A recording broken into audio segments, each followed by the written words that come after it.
కూడా ఎలాంటి ప్రయత్నం చేస్తున్నారంటే, మీరు నిజంగా వాస్తవాల్ని వాస్తవాలుగా ఉన్నట్టు గనక మీరు మాకు ప్రొజెక్ట్ చేస్తే డెఫినెట్‌గా దాని మీద మేము ఏమి యాక్షన్ తీసుకోవాలా, లేకపోతే మేము ఎలా సరిదిద్దుకోవాలన్న విషయం మీద మేమైతే దృష్టి పెట్టేవాళ్ళమే.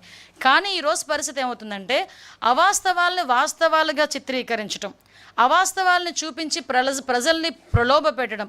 ఓవరాల్గా చెప్పాలంటే ఒక ప్రజల్లోని ఒక అలజడిని, ఒక అనుమానాన్ని, ఒక అభద్రతా భావాన్ని క్రియేట్ చేయటానికి సోషల్ మీడియా వేదికగా, లేకపోతే మీడియా వేదికగా కొంతమంది చేస్తున్న దుష్ప్రచారాన్ని చూస్తూ ఉంటే నిజంగా తిరిగి మళ్ళా మా కొరడాలు జులిపించాలి అంటే, మా పోలీస్ కొరడా జులిపించాలి అన్న పరిస్థితి అయితే వస్తుంది. పోలీస్ కొరడా అంటే మీరు వేరేగా ఆలోచించారు కాదు, మళ్ళా మేము కూడా దాని మీద ఇది నిజం కాదు, ఇలా అబద్ధాలు ప్రచారం చేసే వాళ్ళ మీద చర్యలు తీసుకునే పరిస్థితి రావాలి అనే ఉద్దేశంతో ఈరోజు మళ్ళీ మీ అందరి దగ్గరికి రావడం జరిగింది. ఎందుకనంటే ఈరోజు మనం చూస్తానండి, మొన్న నేను చూశాను ఎక్కడో ఇక్కడ విషయం ఏంటంటే, వైసీపీకి 2014 నుంచి 19 వరకు వైసీపీ పందా అదే.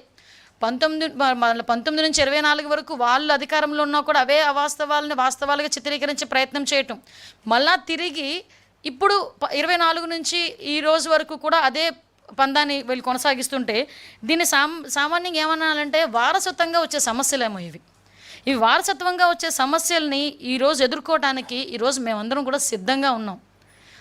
వీళ్ళు చేసే అవాస్తవాల్ని వాస్తవాలుగా చిత్రీకరించడానికి వీళ్ళు చేసే ప్రయత్నాలని కూడా తిప్పికొట్టేందుకు కూడా మేము కూడా, మా ప్రభుత్వం కూడా, ఎన్డీఏ కూటమి కూడా సిద్ధంగా ఉందని చెప్పడానికి ఈరోజు మేము అందరికీ కూడా ప్రెస్ మీట్ పెట్టడం జరిగింది. ఈరోజు మనం చూసామండి, మొన్న మనం చూసాం, ఉదయం లేచిన దగ్గర నుంచి మొదలు పెడతారండి, అమరావతి మునిగిపోయింది, అమరావతి మునిగిపోయింది, అమరావతి మునిగిపోయింది. అరే అమరావతి మునిగిపోయింది అని మాట్లాడితే నేను ఒకటే క్వశ్చన్ చేస్తున్నా, అమరావతి మునిగిపోతే ఈరోజు స్పీడ్ యాక్సెస్ రోడ్లు ఎక్కడైనా మీకు ఎవరికైనా అవాంతరాలు ఏమైనా వచ్చినాయా? ఈరోజు మీరందరూ కూడా బళ్ళు మీదో కార్ల మీదో ఏదో రకంగా ఇక్కడికి వచ్చుంటారు కదా, ఎక్కడైనా రహదారులు ఏమైనా అడ్డుకున్నాయా? ఎక్కడైనా రోడ్లు కొట్టుకుపోయినాయా? మీరు చెప్పండి. లేదు. ఈరోజు నేను సెక్రటేరియట్లో కూర్చుని మాట్లాడుతున్నా, సెక్రటేరియట్ మునిగిపోయిందా? అసెంబ్లీ ఏమైనా మునిగిపోయిందా? ఈరోజు మామూలుగా మాట్లాడుకుందాం. ఈరోజు ఇప్పుడు అమరావతి కట్టడాలు కట్టుతున్న సమయంలో పునాది తీసుకునేటప్పుడు కొన్ని నీళ్లు చేరుతాయి. ఇప్పుడు వర్షాకాలం వర్షం పడక ఏం పడుతుందండి? వర్షం పడితే నీళ్ళు రాక ఏమొస్తాయండి? నీళ్ళు వచ్చినప్పుడు పునాదులు తీసినప్పుడు నీళ్ళు ఉంటగా, నీళ్ళు ఆ పునాదుల్లోని కానీ ఆ చిన్న చిన్న గోతుల్లో కానీ నీళ్ళు రాకపోతే ఏమొస్తాయండి? 10 నుంచి 20 సెంటీమీటర్లు వర్షం పడేటప్పుడు నీళ్లు స్టాగ్నెంట్ అవ్వవో ఒక దగ్గర?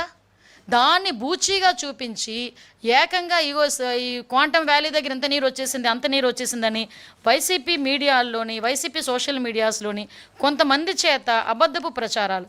ఇతగాడెవడో సిద్ధార్థి సుభాష్ చంద్రబోస్ అంట, ఒకే ఒక వర్షం అమరావతి జలమయం.